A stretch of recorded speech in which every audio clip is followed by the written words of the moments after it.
pessoal não quis nem votar pelo aumento. Estou de mal contigo.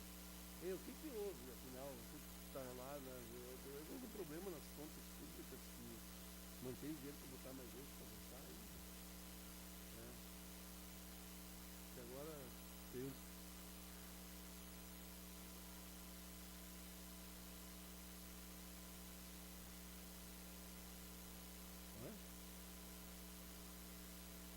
Pois é, porque na verdade os caras não estão conseguindo votar mais. Daí agora os caras estão falando política, tem de votar aí. Politicagem, então. Nossa, já hoje estão votando 2 lugares, 2 escolas aí.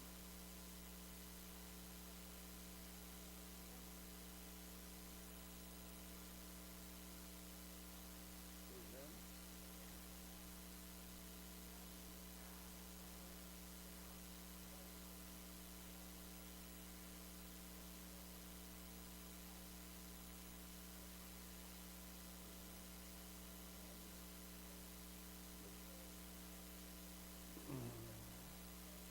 Sim.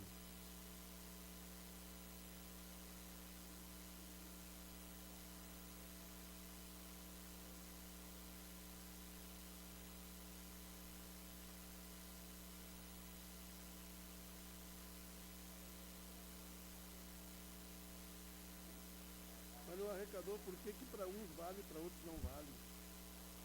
Não é por que todo mundo tem que ter alvará aí, tá cheio de gente com microempresa aí, não tem alvará e estão trabalhando. Baixo. Funerário então não precisa mais.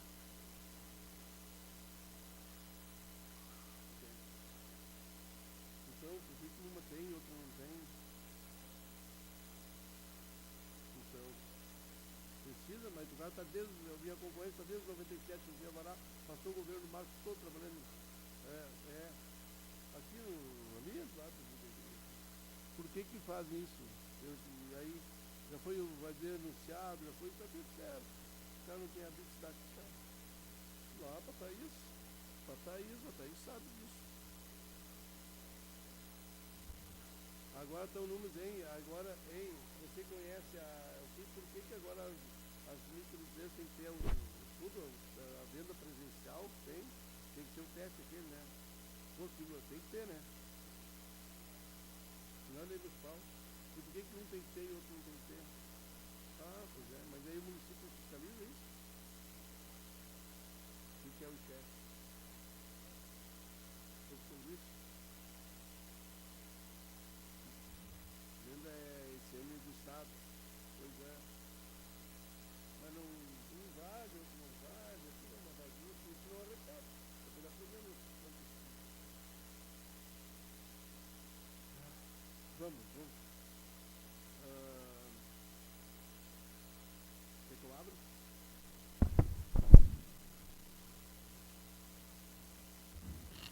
Boa tarde a todos.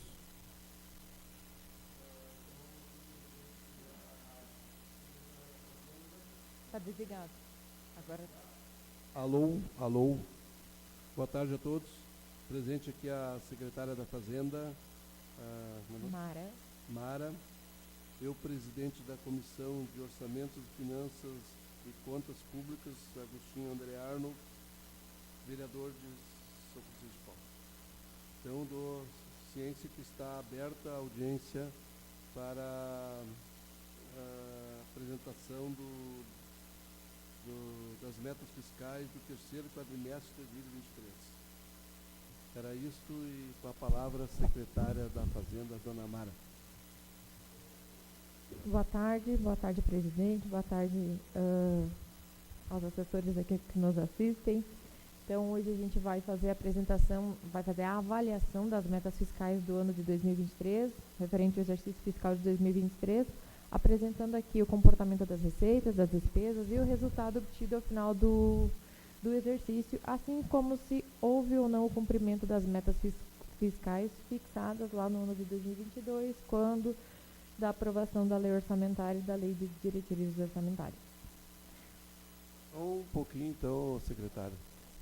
Vamos marcar a presença aqui do vereador Felipe Lopes, presidente do Legislativo São Francisco de Paula, e estarei passando agora, então, a cargo do nosso vereador aí. Boa tarde, presidente. Então, vou dando continuidade aqui. Tá, então, em atendimento à Lei da Responsabilidade Fiscal, Lei 101 de 2000, no artigo 9º consta que até os meses de maio, setembro e fevereiro, o Poder Executivo demonstrará e avaliará o cumprimento das metas fiscais de cada quadrimestre, em audiência pública na comissão que se refere ao parágrafo 1º do artigo 166 da Constituição, ou equivalente nas casas legislativas. Então, aqui a gente apresenta as receitas, as despesas, o resultado primário, o resultado nominal e o montante da dívida para acompanhamento da Comissão de Orçamento e Finanças da Câmara de Vereadores, que são responsáveis pela fiscalização do Poder Executivo. O que são os riscos fiscais, então? Os riscos fiscais, eles representam a possibilidade de ocorrência de eventos que possam vir a impactar negativamente nas contas públicas. Nós temos dois tipos de riscos fiscais. Eles podem ser oriundos de riscos orçamentários, assim como o risco da dívida. Então, o risco orçamentário ele é medido a partir do cálculo do resultado primário. E o risco da dívida ele é obtido a partir do cálculo do resultado nominal. Então, quadrimestralmente, o município vem aqui fazer a apresentação do que vem acontecendo com as contas para ver se nós não temos nenhum risco orçamentário, nem o risco da dívida que possa comprometer as contas do município. O risco orçamentário, então, ele refere-se à possibilidade de as receitas e as despesas previstas não se realizarem dentro da execução do orçamento. Então, digamos que o município esteja arrecadando o suficiente, porém esteja gastando a mais. A gente consegue observar a partir dessa avaliação. No momento que a gente não está arrecadando o suficiente, não está arrecadando o que era previsto na lei orçamentária, a gente também tem como verificar justamente para conter as despesas para que não haja esse desequilíbrio. Então, nós temos aqui os riscos orçamentários e os riscos a dívidas a partir do movimento do endividamento do município. Então, aqui a gente faz a avaliação de quanto o município vem se endividando ou não se endividando, quanto a gente vem mantendo em insuficiência financeira e ou não mantendo. Então, o resultado primário ele é obtido a partir do cálculo de todas as receitas, deduzidas as receitas financeiras. Então, a gente não considera aqui o resultado, por exemplo, de remuneração de bancos, porque é uma receita que não é do nosso objetivo do município, mas ela compõe a receita total, porém ela é excluída do cálculo do resultado primário, assim como as despesas também de juros também não entram no cálculo do resultado primário. Então, o resultado primário, por si só, ele indica se os níveis de gastos orçamentários são compatíveis com a sua arrecadação. Então, justamente para verificar se a gente tem ou não tem equilíbrio fiscal em nossas contas. O seu resultado é obtido pela diferença entre as receitas primárias e despesas primárias. E quando o valor das receitas supera o valor das despesas, a gente diz que houve um superávit primário. Quando ocorre o oposto, temos um déficit primário. Então, sendo a receita maior que a despesa, temos um resultado primário positivo. Sendo as despesas maiores que as receitas primárias, temos um resultado primário negativo, um déficit primário. Então, a receita primária ou não financeira são aquelas decorrentes da atividade fiscal do governo. São exemplos de receitas tributárias, o IPTU, ISS, TBI, Imposto de Renda, e das transferências recebidas de todos os outros entes, tanto do Estado quanto da União. Despesas primárias ou não financeiras são aqueles gastos necessários para promover os serviços. Então, tudo que a gente contabiliza como despesa do Poder Executivo, seja despesa de pessoal, de serviços, de todas as contratações que o município faz, são consideradas despesas de pessoal, exceto aquelas que a gente paga como juro de operações de crédito. O montante da dívida, ele é calculado a partir da apuração de todas as obrigações financeiras que o município tem, assumidas junto da federação, por conta de leis, convênios, contratos. E então a gente faz a apuração da dívida consolidada líquida, que é aquilo que a gente tem a pagar nos próximos acima dos 12 meses. Então, as operações que são as operações de crédito que a gente já traz para curto prazo, a menos de 12 meses, a gente já exclui a dívida consolidada líquida. Então, aqui eu tenho a apresentação de todas as receitas do Poder Executivo no ano de 2023. Então, eu vou detalhar uma a uma, vou falar da previsão e da receita que de fato aconteceu no ano de 2023. Então, no grupo de receitas correntes, nós temos os impostos, as taxas e contribuição de melhoria. Nós tínhamos uma estimativa de 12 milhões no ano, a gente arrecadou 23 milhões e 500 mil, 30% a mais do que previsto. Então, o que compõe os impostos, taxas e contribuição de melhorias do município? O IPTU, que nós tínhamos uma previsão de arrecadar 5 milhões e 800 mil, a gente arrecadou 7 milhões e 400, 28% a mais. ISS, nós tínhamos uma previsão de arrecadar 5 milhões e meio e nós arrecadamos 6 milhões, 109%, 9% a mais do que o previsto. O ITBI, 2 milhões e 150 mil, nós arrecadamos 3 milhões e 838, então 78% a mais do que o previsto. Imposto de renda, nós tínhamos uma previsão de 2 milhões e 960 mil, arrecadamos 4 milhões e 98, então 38% a mais. Além de outras taxas, impostos que a gente cobra. Então, aqui tem a taxa de lixo, por exemplo, a gente tem uma previsão de 1 milhão e meio, nós arrecadamos 2 milhões e 77. Aqui a gente pode observar que no total de 30% a mais que a gente arrecadou do todo previsto, muito está atrelada à cobrança da dívida ativa do município. No ano de 2023, nós começamos a fazer a cobrança por protesto, então tudo que está no IPTU não necessariamente é o IPTU deste ano, do ano que passou, e sim a dívida ativa do IPTU. Assim como o ISS, o ITBI não tem dívida ativa, porque o pessoal paga à vista mesmo, porque eles precisam fazer isso para fazer a transferência do imóvel, então o ITBI sim foi acima do realmente previsto, que então reflete também um pouco da situação econômica do país, porque no momento as pessoas passam a investir em imóvel, então a gente tem também uma outra visão. E o imposto de renda também teve um aumento por conta então, ano passado, lá no mês de junho, teve uma decisão do Supremo, na verdade, em outubro de 2022, houve uma decisão do Supremo Tribunal dizendo que o imposto de renda era do município com relação a todas as operações de compra e venda. E ano passado, no mês de junho, a Receita Federal, então, emitiu uma nova instrução normativa e dizendo que sim, de fato, agora o município tem como fazer a arrecadação. Então, isso também refletiu na melhoria dessa arrecadação. Já as contribuições, nós temos 1 milhão e 700 mil de previsão, nós arrecadamos 1 milhão e 879, 10% a mais. E aqui, isso aqui é tudo do Poder Executivo, tá? 1 milhão e 700, então, é por conta da iluminação pública, a receita de contribuição. Receita patrimonial, é aquela oriunda do nosso patrimônio, a remuneração do nosso patrimônio em si. Então, ela vem a partir de aplicações financeiras e outras receitas que a gente obtém a partir digamos, da exploração do nosso patrimônio. Então, no momento que eu tenho aplicação financeira no banco, eu vou ter uma remuneração financeira. Então, a título de remuneração de nosso recurso, a gente arrecadou 4 milhões e 300 mil no ano passado. Já outras receitas patrimoniais, nós tivemos ano passado a venda da folha de pagamento. Então, só ali teve 1 milhão e meio da folha de pagamento. E também teve aluguéis, algumas outras situações, a alocação lá do pedalinho, enfim, concessão de espaços públicos também são receitas que contabilizam nesse grupo. Já as receitas correntes, que são as transferências correntes, que são o nosso maior grupo de receitas, ela é composta pelo FPM, uma previsão de 23 milhões e meio, ela praticamente aconteceu exatamente o que a gente tinha previsto, 23 milhões e 780 mil. O ICMS, nós tínhamos uma previsão de arrecadar 23 milhões e 300, arrecadamos 24 milhões e 600, 5% a mais. O IPVA, 2 milhões e 814 mil, a gente arrecadou 3 milhões e 400, 22% a mais. O ITR, a gente tinha uma previsão de arrecadar 1 milhão e 100, a gente arrecadou 1 milhão e 400. O ITR, por mais que seja uma transferência corrente, ela está de posse total do município, por conta do convênio firmado do ano de 2009. Então, tudo que o município consegue cobrar, ele recebe para si, não divide mais com a União, ou que seria por força da Constituição, 50% da União e 50% do município, mas o município traz para si por conta do convênio.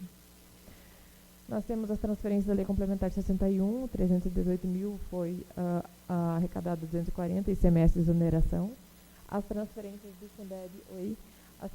do Fundeb, estavam previstas em 11 milhões e 700 mil, arrecadamos 12 milhões e 205, isso é por conta do número de matrículas do município e também do quanto o Fundeb, que é um fundo multigovernamental formado tanto pela União quanto pelos estados e municípios, quanto ele vai remunerando e quanto ele vai dividindo por número de alunos.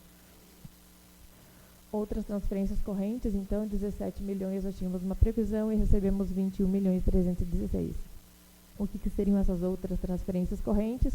As transferências do SUS, transferências do Fundo Nacional da Educação, transferências do Fundo Nacional de Ciência Social, os próprios royalties, o recurso hídrico, tudo que entra ali em outras transferências. As demais receitas correntes, nós tínhamos uma previsão de 15 milhões 840, a gente só arrecadou 610 mil.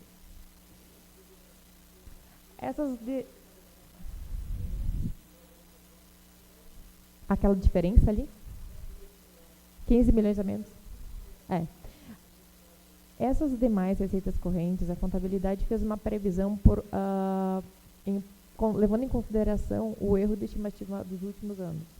Então, lá no final, inclusive na lei orçamentária, veio essa mensagem do porquê essa receita, porque nós não sabíamos. Nós sabíamos que possivelmente o nosso cálculo de receita estaria menor por conta da lei orçamentária da União e por conta da lei orçamentária do Estado. Aqueles dados de estimativa do IFPM, ICMS, PVA, a gente busca por conta da lei orçamentária deles. A gente não inventa nem calcula esses números. Mas todos os anos nós temos verificado uma discrepância dos valores que eles estimam e dos valores que nós realmente arrecadamos. Então, como o nosso município vem crescendo anualmente por conta dessa discrepância, enfim, a gente vem arrecadando muito mais do que normalmente a gente estima, nós já fizemos uma estimativa maior ali de 15 milhões para depois fazer a distribuição. Essa receita corrente ela não ficou vinculada a nenhum lugar, mas ela foi depois redistribuída, então por conta do erro de cálculo dos próprios entes estadual e federal. Então, o total de receita primária corrente, nós tivemos uma estimativa de 117 milhões e nós arrecadamos 114 milhões no ano. E isso já excluídas também as receitas de rendimento, de aplicação financeira.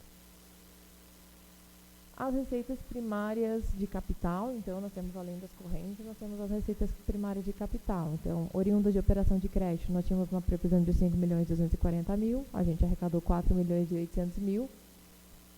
Essas aqui já são as operações que já tinham sido aprovadas nos anos anteriores, que é o FINISA, que ainda está em andamento. De amortização de empréstimo, nós não tivemos receita, porque o município não tem alcançado empréstimo para ninguém. Alienação de bens, nós temos uma receita de 13 mil, uma estimativa de 13 mil e arrecadamos 17.500. Isso aqui são parcelas de antigamente dos loteamentos que o município vendeu na época. As transferências de capital, então, oriunda de convênio, nós tínhamos uma previsão de 6 milhões e 840 mil, as transferências de convênio para construir alguma coisa, para executar alguma obra, e nós arrecadamos 5 milhões e 280 mil. Também não alcançou a meta. Então, o total de receita de capital, nós tínhamos uma previsão de 6 milhões e 840 e arrecadamos 5 milhões e 299. Somando a receita primária de capital com a receita primária corrente, nós chegamos ao valor, desconsiderando a RPPS, enfim, fazendo todas as deduções necessárias, uma previsão de 124 milhões, chegamos a arrecadar 120 milhões no exercício. Que foi mais ou menos 10 milhões de diferença com relação ao ano passado, ao ano anterior, de 2022. De outro lado, nós temos as despesas primárias. Então, as despesas primárias correntes, nós tínhamos uma previsão de 115 milhões e executamos, de fato, 100 milhões. Então, a gente deixou de gastar 15 milhões mesmo que nós tivéssemos aprovação orçamentária. Em despesa de pessoal e encargos, nós tínhamos uma estimativa de gastar 52 milhões e 800 mil, gastamos 50 milhões e 840 mil. Juros e encargos, aqui tem um errinho ali, juros e encargos da dívida, nós tínhamos uma previsão de gastar 2 milhões e 185 e nós gastamos 1 milhão e 900 mil, só em pagamento de juros. E outras despesas correntes, nós tínhamos uma previsão de gastar 60 milhões e gastamos 47 milhões. Essas outras despesas correntes é todo o resto de despesas, senão as despesas de pessoal. Então, transporte escolar, medicamento, transferência para o hospital, material de consumo todos os tipos e formas possíveis de construção, material de veículo, de manutenção de vias, todos eles entram em outras despesas correntes. Então, total de despesas primárias correntes, então já obtidas as deduções ali, tirando que é o juro que a gente não computa como despesa, nós chegamos de 112, a gente chegou a 98 milhões do estimado, então 87% do previsto para o exercício. Já as despesas de capital, nós tínhamos uma previsão de investir 28.124.000, nós executamos apenas 8.296.000.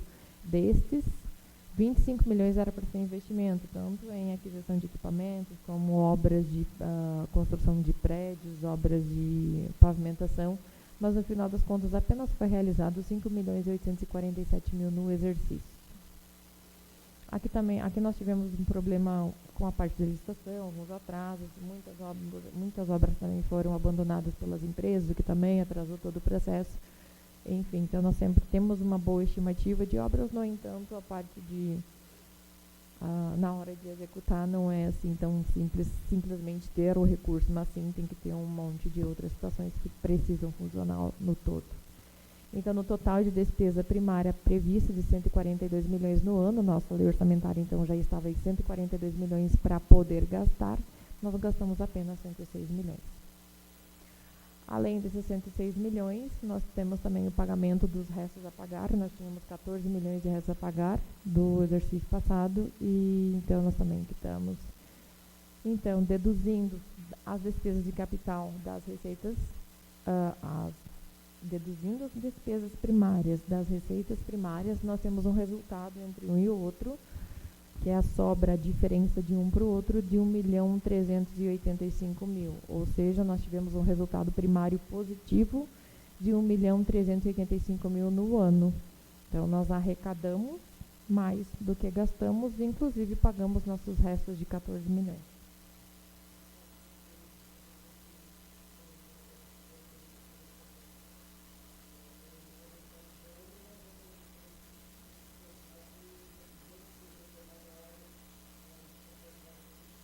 Ele vai... Exato, ele vai ser incluído, digamos que nós tínhamos uma obra empenhada lá desde 2022, 2023, ela foi se arrastando, ela ficou inscrita em resto a pagar. No entanto, ela não foi executada, não foi liquidada e não vai estar naquelas despesas pagas ali. Automaticamente, elas foram anuladas do exercício passado, elas vão ser reempenhadas nesse exercício por conta da inclusão dessas obras para o exercício corrente. Então, aqui temos a continha. Nós tínhamos uma meta fixada lá na LDO de 335.213, negativo, inclusive, porque negativo. Lá na lei orçamentária nós prevíamos que nós gastaríamos mais do que arrecadaríamos. Mas a nossa meta, que de fato nós cumprimos, foi de 1.385.000 a mais. Então, nós tínhamos autorização de gastar mais, porém a gente conseguiu de qualquer forma economizar e mantemos o resultado primário positivo para o exercício. Então, em relação ao cronograma de desembolso, as receitas correntes ficaram em 0,83% acima do projetado, e as receitas de capital ficaram 84% do projetado, ou seja, ficaram abaixo do projetado, mas de qualquer forma, no momento em que a gente não executa uma receita de capital, automaticamente ela também vai ter despesa. Nós não vamos realizar a obra de um convênio se a gente não receber o convênio. Então, a gente consegue equilibrar e controlar nesse sentido. As receitas correntes, a gente destaca que tivemos uma excelente arrecadação de tributos, especialmente na arrecadação tributária do município, por conta do esforço do cumprimento e da cobrança de dívida ativa, que refletiu em 30% a mais do que a gente tinha previsto no exercício. E assim como as transferências correntes, elas tiveram um melhor desempenho tanto no IPVA como no ITR. O IPVA, por conta do aumento da movimentação, primeiro, maior número de veículos, sim, mas também o decreto do governo do estado aumentou o valor da tabela FIP, que aumentou automaticamente a receita, que automaticamente divide conosco. E o ITR, por conta da fiscalização do município, que nós viemos fazendo fortemente desde 2019, e aos pouquinhos vai entrando dentro do que é previsto para o município. Então, além dos resultados, o resultado os riscos orçamentários, então, medidos a partir do resultado primário. A gente pode observar, então, que a gente conseguiu manter, a gente conseguiu conter as despesas para que elas ficassem dentro das receitas, inclusive tendo um resultado de 1.300.000 no ano. Partindo, então, para a análise do comportamento da dívida do município, nós temos a medição do resultado nominal, então, que equivale à variação do total da dívida fiscal líquida de um período para o outro. Então, a gente vai verificar o que nós tínhamos de dívida fiscal líquida lá no ano de 2022 e como nós finalizamos o ano de 2023 e verificar essa diferença. E ver se diminuiu ou evoluiu. Então, nós temos aqui o demonstrativo do resultado fiscal nominal. Nós temos o cálculo de dezembro de 2022 e o dezembro de 2023. Em 2023, nós fechamos uma dívida consolidada de 13.622.000, deduções de 23 milhões. O que é dívida consolidada? A dívida consolidada é aquilo que, de fato, nós temos contratado, as nossas operações de crédito.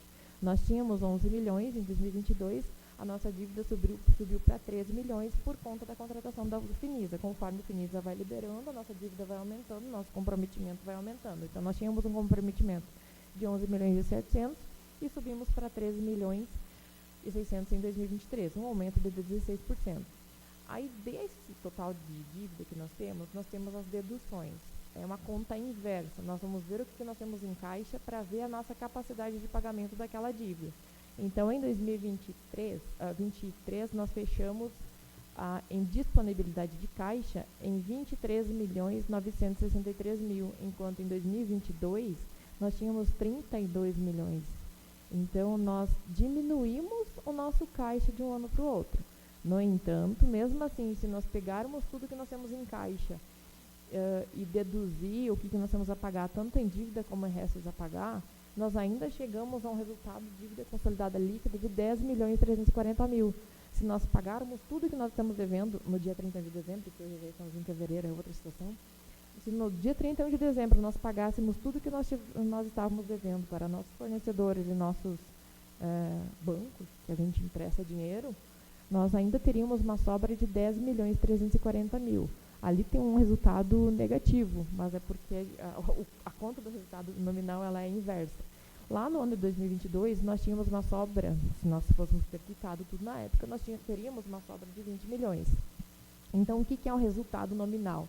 É a variação justamente do 20.915 para o 10.340. Então, nós diminuímos nossa disponibilidade, nossa dívida consolidada em 50%.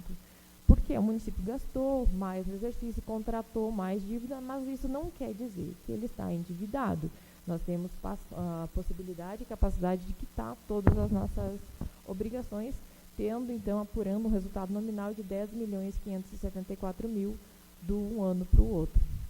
Então, aqui a gente também verifica que o nosso resultado nominal, mesmo que ele tenha diminuído em 50%, ele ainda está dentro e ainda está negativo, mas negativo nessa conta é positivo para nós, porque a nossa disponibilidade de caixa ainda é maior do que todos os nossos compromissos.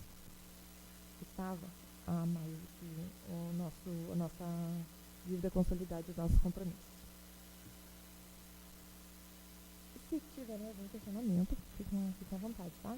Com relação à despesa de pessoal, então, ao acompanhamento da despesa de pessoal do período, nós fechamos o Poder Executivo com 45,71% de despesa de pessoal e o Poder Legislativo ficou em 1,45%, ambos dentro do limite da Lei da Responsabilidade Fiscal, de forma consolidada, 47%. Pode ir? Isso. O limite legal, mas o prudencial já é 51,3% para o executivo. Os dois juntos, 60%, legal? E o prudencial, 57%. Aqui nós vamos ter uma tendência de diminuição por conta do programa de demissão voluntária. Então, nós tivemos a demissão em dezembro, então todo mês vai diminuindo um pouco. Provavelmente essa nossa despesa de pessoal vai diminuindo, mesmo que tenha tido o reajuste. O concurso público vai onerar um pouquinho mais, porque contratando via RBPS é mais caro que nós contratar via INSS. Enquanto o INSS é 21%, nós temos o RBPS que é 19% mais 16%. Então, 37%.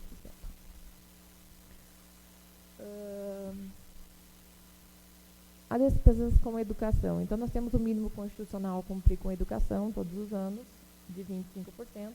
Nós chegamos a 27% no final do exercício de 2023. Então, nós temos ali que no fundamental, nós,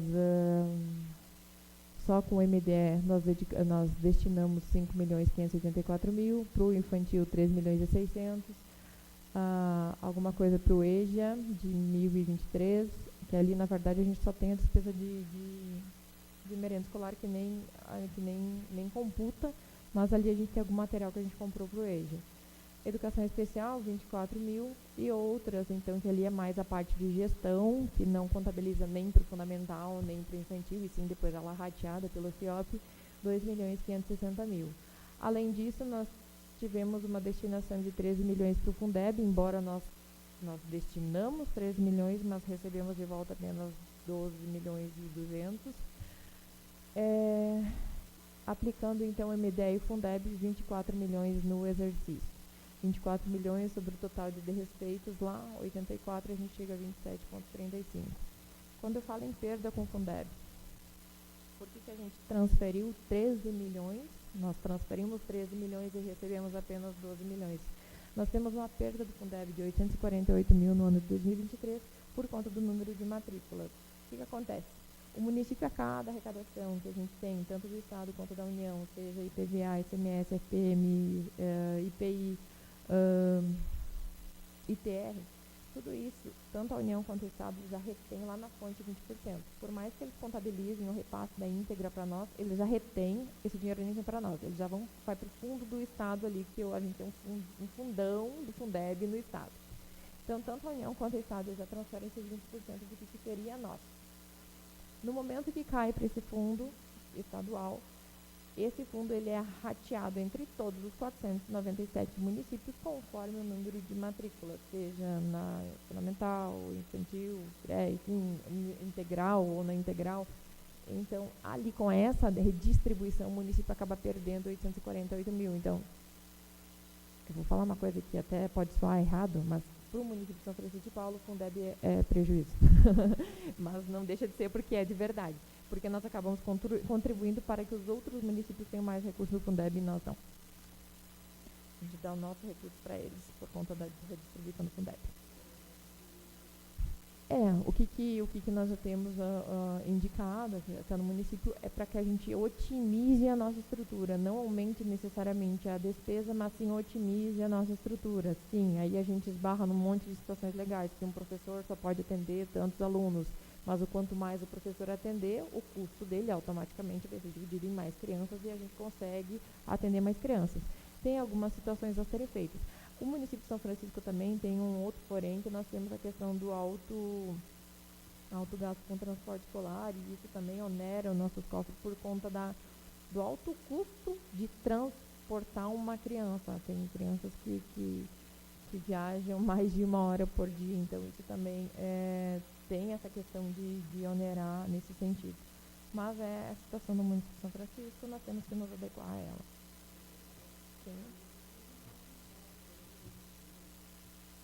O transporte escolar. O transporte escolar, se eu não me engano, está 1,5 milhão no ano.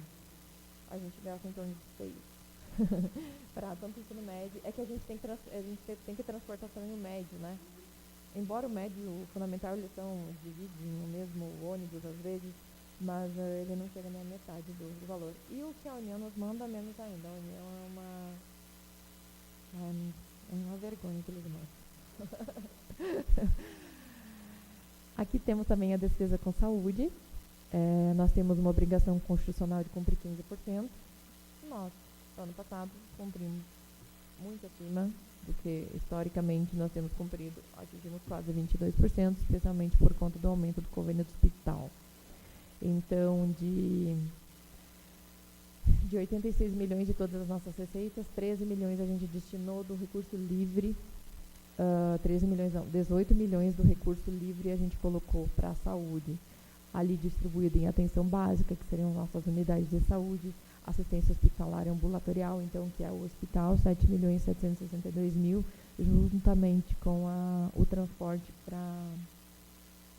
média e alta complexidade, então a gente transfere também muitos pacientes para fora, a gente tem essa despesa com transporte.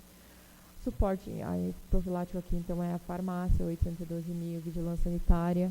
Isso aqui são recursos livres aplicados nessas áreas. Não quer dizer que essas áreas receberam apenas esses recursos. Além disso, nós temos também os recursos do Estado e os recursos da União, que são carimbados para a saúde. Então, esses 18 milhões foram do Caixa Livre para a saúde, além de todos os recursos que a gente recebe exclusivamente para a saúde, tanto do Estado quanto para a União. Então, lembrando que cada vez quanto mais a gente gastar em saúde, menos automaticamente vai sobrar para as outras áreas. Então, é uma conta que a gente precisa manter bem equilibrada. Sim? Então, de considerações finais, a gente tem então que o resultado primário, tanto quanto o resultado nominal, eles estão dentro das projeções. Então, o resultado primário nós tivemos positivo no ano, e o resultado nominal, por mais que ele diminuiu nossa dívida consolidada líquida por conta da diminuição da disponibilidade de caixa, nós ainda não mantemos uma saúde financeira dentro do que é permitido legalmente. Os gastos de pessoal, saúde e endividamento, então, todos estão dentro das exigências legais, e os resultados apresentados permitem concluir que a meta fixada foi superada e que as despesas e índices estão também todos dentro e de acordo com os limites constitucionais. Da minha parte seria isso, fico à vontade para fazer algum questionamento. Eu vou deixar o material também disponível para vocês, tanto o relatório explicando minuciosamente, para que os vereadores tenham acesso, assim como também a apresentação e slide que já está no computador, pode ficar disponível para vocês também. Muito obrigada. Muito obrigado, secretário. Agradecemos as explicações e qualquer dúvida que os vereadores tenham, a gente pede que a gente faça por aqui para a Câmara direto um pedido diretamente à Secretaria da Fazenda. Obrigado pelo comprometimento. Não sei se alguém teria alguma questão, não. Então, assim finalizamos a audiência pública. Muito obrigado. Obrigada a você.